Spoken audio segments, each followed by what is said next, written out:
Yun mga tropa, magandang umaga. Press tayo. Motopos, yung makinang yan nasa may baba. Tapos ayan naman yung aking tools na ginawa. Matagal na yan mga tropa, kasagsagan ng Mio dati. Nung unang labas pa ng Mio. Bali, bibira kasi yung tools na nabibili dati. Wala pang online. Kaya gumawa ako ng ganyan mga tropa para maganda yung paghahapit, pagkakalas ng timing gear. Pang Mio yan mga tropa, timing gear. Yun o, para hindi naman masira yung pyesa natin, kaya gumawa ng ganyan. Bali yung butas na dalawa, ayan, yung butas na yan, dun yan sa cover ng timing gear mga tropa.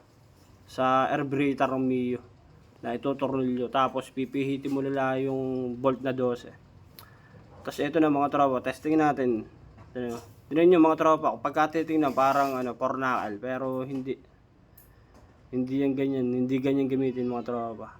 Diyan yan sa Mio yung gagawin ko ngayon, gagawin ko. Yan ah. 'Di ba meron dalawang butas? Yan ah. Yan, may dalawang butas. Ngayon, yung naka-usli dyan mga tropa, ayun yung papasok doon sa dalawang butas na yun. Yan.